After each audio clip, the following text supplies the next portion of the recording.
The Sopranos is a show full of memorable side characters. Characters who, while not around for a long time, make a big impact with the screen time they do have. And one of the most interesting of these characters is Feech LaManna. Now, what the hell Feech meant? Who the fuck knows? Feech is one of the oldest mobsters in the DeMeo family. He's a man of the past, a vestige of the old guard, who's struggling to find his place in the modern world of the Mafia. He's a man who is both respected for his loyalty and dedication to the mob code, and feared for his violence in antagonistic ways. Though he was away in prison for most of the events of the show, he's actually deeply involved in the backstory of Tony and Jackie Aprile. And though he was only around for a few episodes, his story is important for the generational themes of the show. So, in this video, let's take a look at the man and the legend, Feech LaManna. Right in the middle of my story. There he is. The man, the legend. Feech LaManna. Before we get started though, I wanted to thank all the patrons who make these videos possible. If you want to be a part of the crew, get early access to my videos as well as a shout out in the credits, check out my Patreon linked in the description. That's nothing but a racket for the Jews. Feech LaManna is an old school member of the DeMeo family, dating back to the time of Tony's father, Johnny Boy, and possibly all the way back to the origin of the family. Ralph states that Feech was made in Italy before coming to America, giving him even more legitimacy as a mobster. He was made on the other side, so, he was an original. He was an OG. Whatever. As an early member of the family, Feech was involved in many historical events. He was the driver of Tommy Pinto, another legendary mob figure in the family. You drove Tommy Pinto? I was at the clam broth house the night he beat that longshoreman to death over a corner table. Feech eventually became a high-ranking member of the Mafia himself. In addition to shylocking and other racketeering, Feech also ran the executive card game that we see being continued even to the present day. 11 years I ran it. No fights, no raids. There is a slight continuity issue when it comes to the executive game. In Season 2, Junior states that he and Johnny Boy invented the executive card game themselves. You know, your father and me started that game over 30 years ago. However, when Feech gets out of prison, he says that he wants his game back, and Tony says that the game now belongs to his uncle, confirming that it once belonged to Feech. I came to ask for my game back.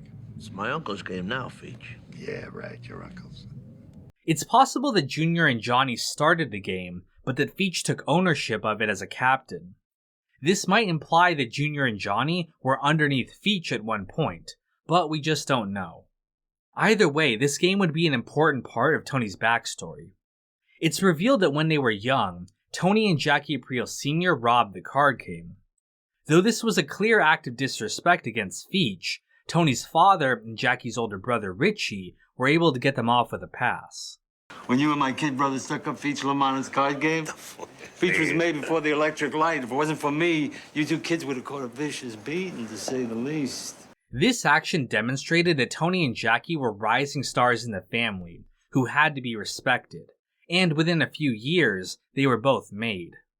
Eventually, both would go on to become bosses of the family, directly as a result of this action. The rest is history. Your father and Tony was on a fast track to being made, and I was still a little shitheel like the two of you.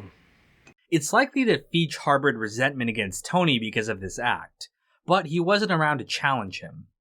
In the 80s, along with Tony Blundetto and Phil Leotardo, Feech was arrested and convicted for racketeering as part of the crackdowns on the Mafia. Feech would serve 20 years in prison. However, unlike some other characters, he didn't feel the need to constantly remind people about it. I did 20 fucking years. Feech is an interesting character, as he's mentioned as early as Season 2, though he doesn't appear in the show until 3 seasons later. Some fans think that they were laying the groundwork for Feech very early. However, Terrence Winter revealed in an interview that Feech's appearance wasn't planned out ahead of time, and that it was just created based on the existing references to him in the show. You know, we had always talked about this legendary mobster named Feech LaManna. And at the beginning of the show, at the beginning of the season, I said to the writer's assistant, have we ever said that Feech LaManna is alive or dead? And she came back in and she said, no, I went through all the scripts. We've just referenced them. So I said, well, what if Feech Lamar is getting out of jail and he's an old guy? Let's meet him. And we were like, great. So Robert Loggia, who you and I talked about before, Staten Island, played Feech Lamar, the legend, who these guys idolized, and got out of jail. And we got to meet him over the course of however many episodes he was on. But stuff like that, where you go, oh, it looks like they were setting this up forever, actually was an afterthought, and we went back and retrofitted it, and it worked perfectly. I love that. Feech finally appears in person in Season 5, having been released along with the other mobsters this season. He immediately springs back into action, setting up his old businesses and starting to earn money. Jesus, you're on your feet already? You hit the ground running, and you don't look back, huh? Thank you. This causes friction with some of the other mobsters, who feel that he's muscling in on their territory. And this sets up the recurring theme we see in the show of conflict with mobsters getting out of prison. They feel that because of their loyalty in staying quiet all those years, they're entitled to a higher position. We see this not only with Feech, but also Richie and Tony Blundetto.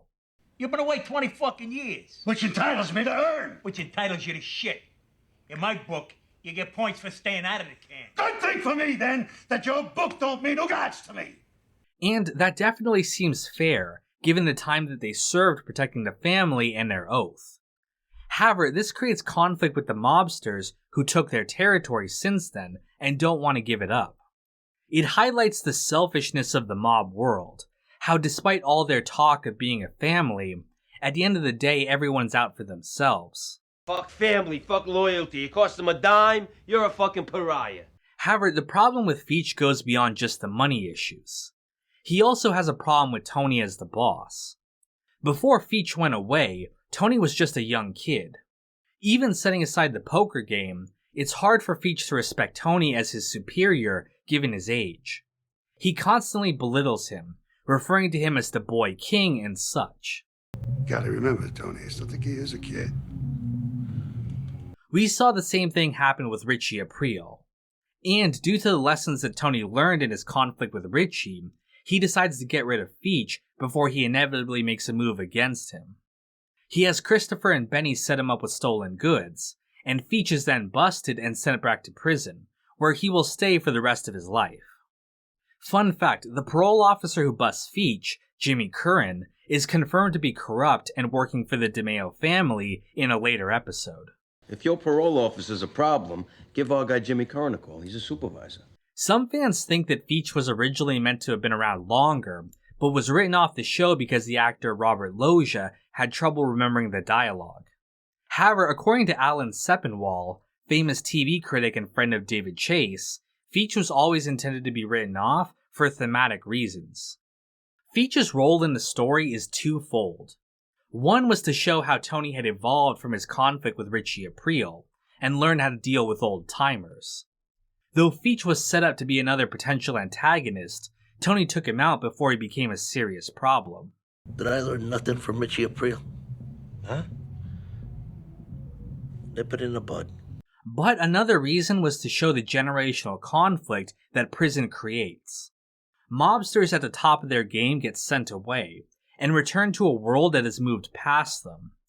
Newer, younger players take their place, and this leaves them feeling threatened and lost. In my day. And that's another thing. I don't want to hear no more about how it was in your day.